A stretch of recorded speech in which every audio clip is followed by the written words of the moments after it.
The book of Daniel has always been a hot-button topic, and chapter 9 is often found to be the focus of that contention. Its ambiguous language and intratextual references have made it a prime candidate for misinterpretation and misapplication throughout the centuries. I have been asked to briefly comment on perhaps the most frequently debated section of the chapter, verses 24 to 27. Questions about this section are not hard to find. When was Daniel written? Do these verses in chapter 9 predict the coming and death of Jesus? Does the angel Gabriel accurately predict the very year of his death? There are several ways that scholars have addressed these questions. Concerning the date of the book, for example, I will simply quote Collins.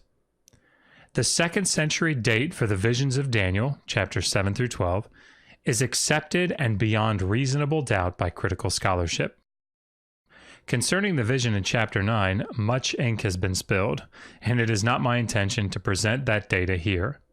For an extensive, up-to-date bibliography on issues in the book of Daniel, see Carol Newsom's 2014 commentary on Daniel in the Old Testament Library series. What I would like to address here is neither the correct starting point for the 70 weeks of years, nor the problems with the various ways in which these years have been calculated. Instead, I would like us to take a step back and look at the purpose of Daniel chapter 9. According to the text, Daniel, having spent decades in exile, determines that the prophecy given by Jeremiah in chapters 25 and 29 is being fulfilled. They have been sentenced to exile for 70 years. At this, Daniel begins to pray, confessing the sins of the nation, begging forgiveness and restoration.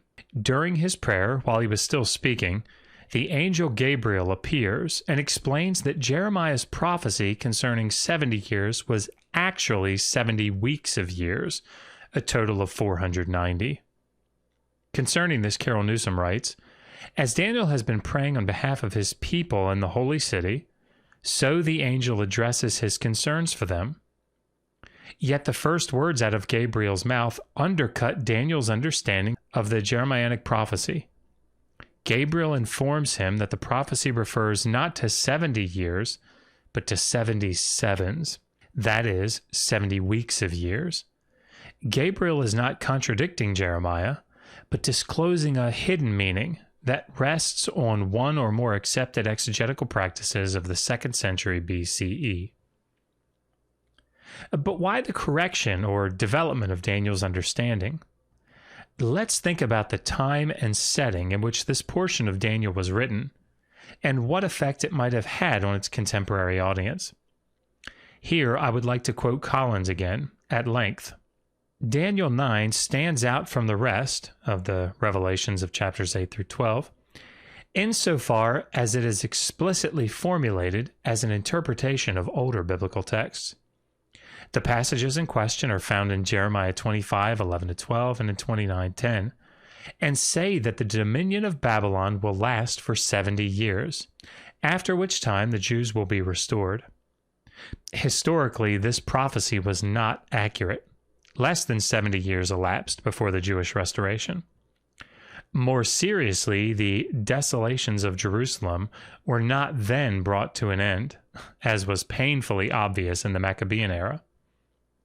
Accordingly, the biblical text is treated as a mystery, just as the symbolic visions were. The interpretation must be provided by an angel in apocalyptic fashion.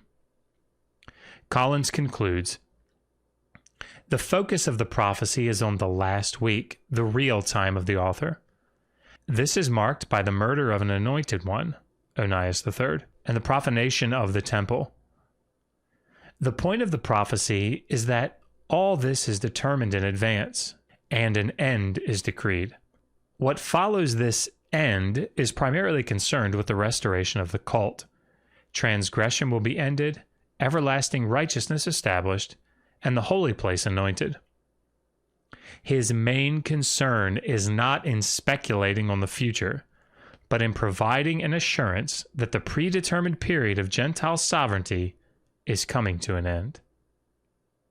In short, the apocalyptic text of Daniel 9, composed in the 2nd century during a time of persecution, was not intended to predict the distant future, but was a prophecy written after the fact, reinterpreting an earlier prophetic text through accepted interpretive means in order to explain that God was still in control, that all the events had been foreordained, and that the time of the end, their deliverance, was drawing near.